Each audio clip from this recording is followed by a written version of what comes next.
Bonjour à tous et à toutes, je suis ravie de vous retrouver pour cette nouvelle vidéo. Aujourd'hui, je vais répondre aux questions qui m'ont été posées sur comment se protéger des infections de l'hiver et de passer un hiver tranquille. Alors, je vais vous proposer différentes solutions. Et la première dont j'ai envie de vous parler, ça va être bien, la qualité du sommeil, que ce soit chez l'adulte ou chez l'enfant. Donc, vraiment se pencher sur l'heure du coucher, puisqu'on sait que le sommeil est important pour notre santé, qui nous permet de récupérer physiquement et moralement, et qui nous permet aussi d'avoir le maintien d'un bon système immunitaire grâce à ces heures de sommeil et de récupération. Alors elles sont vraiment de qualité lorsque l'on se couche assez tôt, sachant qu'en fin de nuit, on va plutôt être sur un sommeil paradoxal qui touche plutôt le domaine du rêve et de l'équilibre psychologique. Donc peut-être important, voilà, de peut-être se coucher un peu plus tôt pour avoir une bonne récupération, et penser aussi à ne pas coucher les enfants trop tard et leur donner un rythme de sommeil qui leur permet de bien grandir et d'avoir aussi ce bon système immunitaire. Donc ça, c'est la première chose. La deuxième que j'ai envie de vous parler, ça va être l'assiette, puisqu'on sait que notre organisme, pour pour que les cellules de notre organisme jouent leur rôle à la perfection, il va falloir qu'on leur amène au quotidien certains éléments qu'on appelle micronutriments, que l'on retrouve dans l'alimentation, entre autres souvent dans les fruits et les légumes. Donc ça va être important, et je vais vous citer quelques éléments auxquels il faut peut-être faire plus attention si on veut avoir un bon système immunitaire et passer un hiver tranquille. Donc, élément où le femme peut être facilement carencé, ou l'enfant, ça va être le fer. Le fer est important, bon, pour les globules rouges, mais important pour la fatigue physique, important pour le moral et important pour notre système immunitaire et pouvoir bien réagir face à une agression virale. Donc le fer, on va le trouver à la fois dans les viandes, type viande rouge, boudin, foie. On n'est pas toujours obligé d'aimer. Donc on peut se tourner aussi vers les légumineuses, le persil, aussi les graines germées, voire une algue qu'on peut mettre en complémentation dans notre alimentation, qui est la spiruline. Donc élément important, ça va être le fer, mais ça va être aussi la vitamine D. Alors on sait qu'une partie de la vitamine D est synthétisée grâce aux rayons du soleil. On sait combien des fois on a manqué cruellement dernièrement de soleil.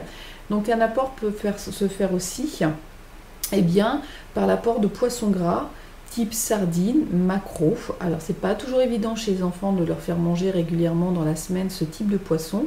Alors vous pouvez penser à vous tourner vers l'huile de foie de morue, qui sera aussi riche en vitamine A et en oméga 3, donc bon pour le moral, bon pour l'immunité. Donc ça va être important. Lorsque l'on se sent très fatigué, quand on a eu des infections à répétition, il est peut-être bon de voir aussi avec le médecin, à demander un bilan pour savoir si on a une chute de fer ou une vitamine D trop basse, pour peut-être mettre carrément un complément alimentaire qui puisse aider à faire remonter ces deux éléments-là. Autre chose qui va être importante, ça va être aussi la vitamine C, qui va aussi jouer sur notre morale, notre tonus et l'immunité. Donc la vitamine C, on va la trouver à la fois dans le persil, dans les poivrons, dans les légumineuses, mais vous les trouverez aussi dans les fruits rouges, mais aussi le kiwi et l'orange. Donc élément important à mettre au quotidien. Pensez aussi à mettre des bons apports d'huile première pression à froid dans votre alimentation et celle de vos enfants. Ça, c'est important aussi. Autre élément qu'on entend peut-être moins parler, ça va être le fonctionnement de votre écosystème intestinal, c'est-à-dire de votre intestin. Il y a toute une vie, ce qu'on appelle le microbiote ou la flore intestinale. Donc ce sont des bactéries qui sont importantes pour notre bonne santé, qui vivent au niveau de notre intestin. Le souci, si cette flore est déséquilibrée, elle peut venir perturber le système digestif, mais aussi peut venir perturber l'immunité. Car il faut savoir que 60% de votre système immunitaire naît et vit dans votre intestin, et entre autres tout ce qui va toucher la protection des voies ORL, donc important. Pour maintenir cette flore équilibrée, il va falloir faire attention à ne pas être trop stressé. Les médicaments peuvent la perturber, et il va être important d'apporter au quotidien ce qu'on appelle des fibres non digestibles, ce qu'on appelle des fibres, les prébiotiques, et vous en trouverez déjà dans votre alimentation à travers la banane, mais aussi lorsque vous mangez de l'ail, de l'oignon, quand vous mangez du salsifis, du topinambour, du pissenlit, vous trouvez des prébiotiques qui vont permettre de maintenir votre flore intestinale équilibrée. Maintenant, chez certaines personnes ou chez certains enfants, on va constater qu'il y a des troubles digestifs importants, avec ballonnement, avec troubles du transit, mais aussi des infections à répétition. Et là, il faudra peut-être envisager de se faire conseiller par un praticien de santé pour la prise plutôt de probiotiques, qui sont des bactéries, on va dire des bactéries amies, qui lorsqu'elles sont absorbées par l'organisme, vont permettre de régulariser le bon fonctionnement de votre flore intestinale. Donc ça, il y a des professionnels de santé qui peuvent vous orienter sur le type de probiotiques à prendre selon les problématiques que vous rencontrez. Donc qualité de vie, assiette, fonctionnement de l'intestin, il faut prendre tout ça en compte. Dernière chose, vous pouvez aussi vous accompagner et accompagner vos enfants grâce à la phytothérapie.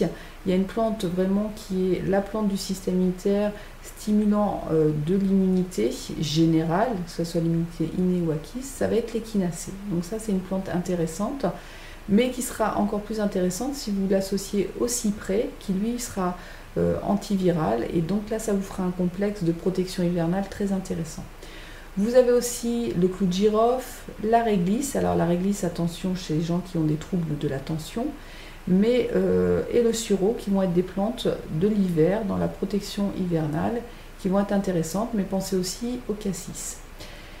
Donc voilà, qualité de vie, assiette, intestin, phytothérapie sont des éléments qui peuvent vous aider, vous et votre famille, à passer un hiver tranquille et à vous protéger des infections hivernales. Donc voilà, écoutez, j'espère que ces conseils vont vous être utiles et puis je vous dis à bientôt.